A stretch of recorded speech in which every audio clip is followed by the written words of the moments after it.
Thom Hartmann here on the news. You need to know this. Did you notice during last week's presidential debate there was no talk about how to fix the ongoing housing crisis in America? That's because both candidates know that the one best solution to the mortgage crisis is to make the banksters take a hit. Ireland knows it too, but they're willing to take on the banksters anyway. The Irish government is expected to pass a law this year that will force their banks to substantially lower monthly mortgage payments and principal for struggling homeowners to stem the tide of foreclosures.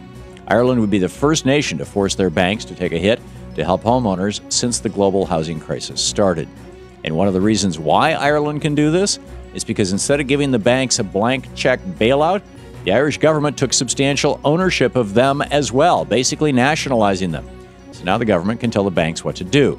Since we didn't do the same thing in the United States, the banksters took all their bailout money, paid each other massive bonuses, started gambling in the market again, and left homeowners high and dry. But here's the thing. It's not too late to do what's right. Wall Street's gotten enough favors over the last 4 years. American homeowners need help now. In screwed news, the global economy is sputtering out. The International Fund cut its growth forecast for the world economy and warned that there is an alarmingly high risk of deep economic slowdown. IMF projections now show the global economy growing by a mere 3.3% this year, the slowest growth since 2009.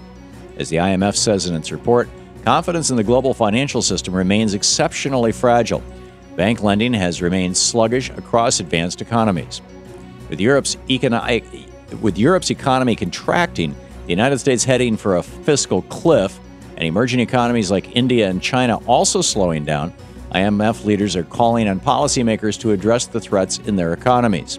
All around the world, we're witnessing the collapse of global corporatism. The only question left is just how messy will it get before working people around the world come together to forge a new economy for the 21st century. In the best of the rest of the news, we're learning of another new tidbit about Mitt Romney's previous life at Bain Capital. He used to sell cigarettes in the post-Soviet Russian economy. Not only did Bain help top cigarette maker Philip Morris increase its profits in the United States, Bain also helped two other tobacco companies move into the Russian market, working with a $4 million contract courtesy of the United States government. The Huffington Post reports that Bain gained a foothold in the Russian economy, working with the company British American Tobacco to push cigarettes on economically devastated Russian communities. One man hired to drive around Russia handing out free cigarettes to attract new customers was named Shushuvan Ghosh, and Ghosh claims that he reported directly to Romney that Romney was his boss. Today, Russia has a public health crisis with skyrocketing lung cancers and smoking rates among young people. It's unclear how Mitt will claim his experience pushing cancer sticks on the poor in Russia qualifies him to be president of the United States. The United Nations is calling for a new social safety net for the world's poor. UN experts warn that most people around the world do not have adequate social protection for things like illnesses, disabilities, unemployment, and high food costs. So the UN is proposing a $20 billion global social safety net to help people living in the world's 48 poorest nations. Developing nations are being asked to contribute 2/3 of the cost of this social welfare program, while rich nations are asked to foot the remainder of the bill. The UN's special rapporteur for food explained that this is a good investment for the world, saying, quote, "Acting preventatively is much less expensive than intervention on an ad hoc basis. It costs 8 times more to act in famine. By having safety nets in place, it will not be so necessary to intervene at an emergency stage," end quote. Here in the United States, we've forgotten this lesson while our own social safety nets are under unprecedented assaults by billionaires like Mitt Romney and Ayn Rand followers like his running mate Paul Ryan. In Greece, tens of thousands of demonstrators took to the streets today to protest their financial overlord, German Chancellor Angela Merkel. Greece attempted to ban protests during Merkel's visit, but more than 25,000 people still turned up to demonstrate.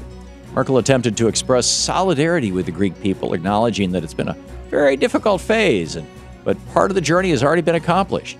She was met with signs that read, "Merkel, we are a free nation and not your colony." To German policymakers like Merkel, who are shoving austerity down the throats of the Greek people, it might all just seem like numbers on a spreadsheet. But to the Greeks, it's life and death. According to some estimates, as many as 3,500 Greeks have committed suicide from financial hardship since this economic crisis began. Austerity is not a bloodless game, and Republicans here in the United States need to learn this lesson too. And finally, Dick Cheney's former company, Halliburton, is in the news again for nearly causing an environmental disaster. Last month, Halliburton admitted that it had lost a rod of radioactive material somewhere in Texas. The type of radiation, known as americium-241 beryllium, is considered a Category 3 radioactive substance and can be fatal if encountered for a prolonged period of time. After Halliburton announced the rod was missing, the Texas National Guard was called up to find it, but no luck until this week when an oil field worker noticed the radioactive rod alongside a highway near Pecos, Texas. So now Halliburton can breathe a little easier and get back to its day job, pouring faulty cement in undersea oil wells and carving up Iraqi oil fields. And that's the way it is today, Tuesday, October 9th, 2012. I'm Thom Hartmann on the news.